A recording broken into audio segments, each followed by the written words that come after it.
Assalamualaikum warahmatullahi wabarakatuh. Apa kabar kawan-kawan sekalian? Semoga kawan-kawan semua dalam keadaan sehat dan selalu dalam lindungan Allah Subhanahu wa Ta'ala. Jadi, dalam kesempatan kali ini saya akan berbagi pengetahuan kepada kawan-kawan semua yang berkaitan dengan konsep dasar metode penelitian. Jadi, tentunya kawan-kawan yang masih berada di semester 3 itu kemungkinan besar belum pernah melakukan sebuah penelitian. Maka dari itu, saya akan coba berbagi pengetahuan agar nantinya kawan-kawan dapat melaksanakan sebuah penelitian. Di semester ini, kawan-kawan dihadapkan dengan mata kuliah metode penelitian. Tentunya kawan-kawan akan bertanya, apa sih metode penelitian itu? Jadi metode penelitian itu merupakan cara ilmiah untuk mendapatkan data dengan tujuan dan kegunaan tertentu. Di sini kita garis bawahi istilah ilmiah yang terdapat dalam metode penelitian. Jadi kalimat ilmiah ini seringkali kawan-kawan dengar atau mungkin pernah terlontar dari mulut kawan-kawan. Namun kawan-kawan tidak memahami apa itu ilmiah. Kalau kita bicara mengenai penelitian, maka kita tidak akan bisa lepas dari yang namanya ilmiah. Yang dikatakan ilmiah itu berarti kegiatan penelitian mesti didasarkan pada ciri-ciri keilmuan, yaitu rasional, empiris, dan sistematis. Lalu, apa pula rasional, empiris, dan sistematis ini? Jadi, rasional itu berarti kegiatan penelitian yang kita lakukan itu dilakukan dengan menggunakan cara-cara yang masuk akal sehingga terjangkau oleh nalar manusia. Kemudian poin yang kedua, empiris itu artinya cara-cara yang kita lakukan itu dapat diamati oleh indera manusia sehingga orang lain itu dapat mengamati dan mengetahui cara-cara yang kita gunakan dalam sebuah penelitian. Kemudian poin yang ketiga, sistematis. Di sini artinya proses yang dilakukan dalam penelitian kita itu menggunakan langkah-langkah yang bersifat logis, atau sederhananya seperti ini. Ada urutan yang jelas dalam proses yang kita laksanakan dalam sebuah penelitian. Jadi tadi di awal saya menyebutkan bahwasannya tujuan penelitian itu untuk mendapatkan data. Jadi data yang didapat dari sebuah penelitian itu bukan data sembarangan, tetapi data penelitian yang empiris. Maksudnya data yang bisa diamati atau data yang mempunyai kriteria tertentu, yaitu valid. Nah, jadi sebuah data itu dikatakan valid apabila menunjukkan derajat ketepatan antara data yang sesungguhnya terjadi pada objek dengan data yang didapat atau dikumpulkan oleh peneliti. Sederhananya seperti ini, saya kasih contoh. Misal dalam penelitian kuantitatif ada data mengenai masyarakat miskin berjumlah 5.000 orang. Sementara seorang peneliti itu melaporkan jauh di bawah jumlah tersebut. Misalnya jumlah yang dilaporkan peneliti ini berjumlah 50 orang. Jadi data yang dihasilkan tentu bukan data yang valid karena tidak sesuai dengan data yang sesungguhnya. Contoh dalam penelitian kualitatif, misalnya mengenai iklim kerja di suatu tempat ya. Misalnya iklim kerja di suatu tempat ini memiliki iklim kerja yang sangat bagus, sementara hasil penelitian yang dilakukan itu menunjukkan atau melaporkan bahwa iklim kerjanya tidak bagus. Maka data tersebut dapat dikategorikan sebagai data yang tidak valid karena tidak sesuai dengan fakta yang terjadi di lapangan. Menurut teori, tujuan dari sebuah penelitian itu ada 3, yakni yang pertama itu penemuan. Jadi penemuan ini berarti data yang diperoleh dari penelitian adalah data yang betul-betul baru dan sebelumnya belum pernah diketahui. Contoh misalnya meneliti mengenai bagaimana dampak COVID-19 pada motivasi belajar mahasiswa. Jadi dikarenakan COVID-19 ini merupakan wabah yang baru serta dampaknya terhadap sistem pendidikan, maka apabila kita melakukan riset mengenai bagaimana motivasi belajar mahasiswa tentunya pada saat pandemik, ini tentu kita akan menemukan sesuatu yang baru dan belum pernah ada sebelumnya.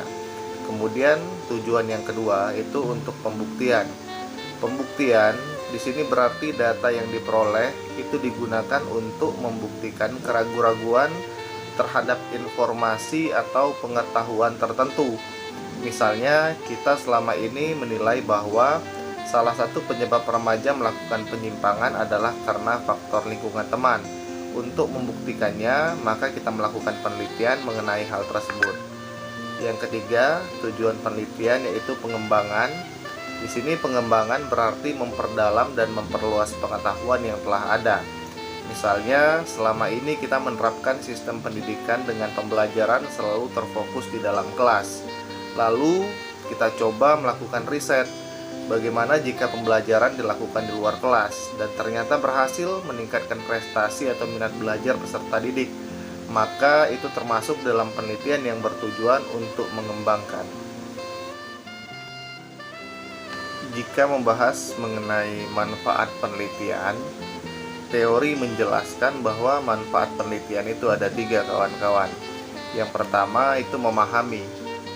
Memahami berarti penelitian kita nantinya itu bisa memperjelas suatu masalah atau informasi yang tidak diketahui dan selanjutnya menjadi tahu atau jelas. Kemudian yang kedua, manfaat penelitian yang kedua itu untuk memecahkan. Memecahkan di sini berarti hasil penelitian kita bisa meminimalkan atau menghilangkan sebuah masalah. Kemudian manfaat penelitian yang ketiga itu untuk mengantisipasi masalah. Mengantisipasi masalah berarti penelitian kita itu nantinya mampu mengupayakan agar masalah bisa tidak terjadi lagi. Macam-macam metode penelitian. Jadi kalau kita melihat dari teori, lagi-lagi kita harus berdasarkan teori. Jadi metode penelitian itu dikategorikan menjadi 2. Yang pertama itu penelitian yang dilihat berdasarkan tujuannya. Di sini ada penelitian dasar, penelitian pengembangan, dan penelitian terapan.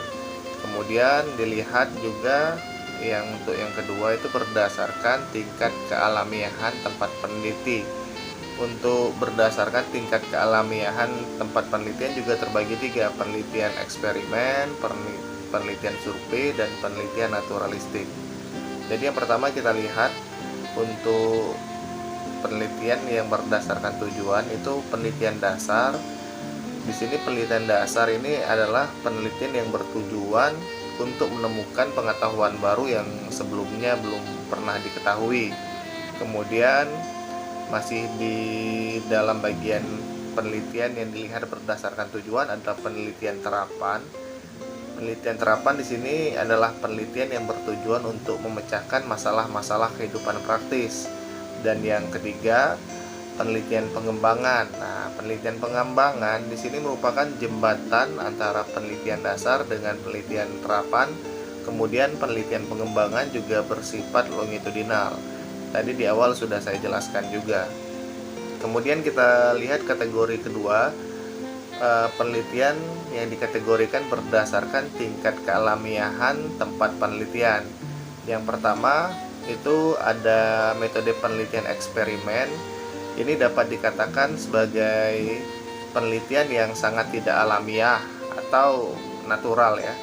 Karena penelitian ini itu dilakukan dengan kondisi yang terkontrol dan tidak mendapat pengaruh dari luar sama sekali.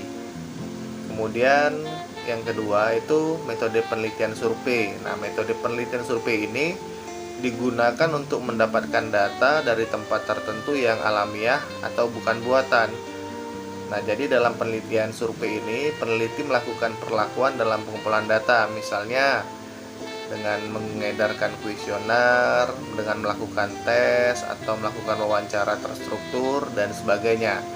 Jadi bedanya dengan eksperimen, di sini perlakuan yang diberikan itu tidak seperti eksperimen. Kemudian kategori yang ketiga dari penelitian yang dilihat berdasarkan tingkat kealamiahan tempat penelitiannya, yakni metode penelitian naturalistik. Jadi kalau metode penelitian naturalistik ini biasanya digunakan untuk meneliti pada tempat yang alamiah. Peneliti tidak membuat perlakuan karena peneliti dalam hal ini mengumpulkan data bersifat emik, yaitu berdasarkan pandangan dari sumber data, jadi bukan pandangan dari peneliti yang melakukan riset, atau biasa juga disebut penelitian naturalistik ini dengan penelitian kualitatif. Oke kawan-kawan, mungkin itu saja informasi yang bisa saya bagikan mengenai konsep dasar metode penelitian. Semoga bermanfaat bagi kawan-kawan sekalian. Terima kasih, saya tutup. Wabillahi bisabilil haq fastabiqul khairat. Wassalamualaikum warahmatullahi wabarakatuh.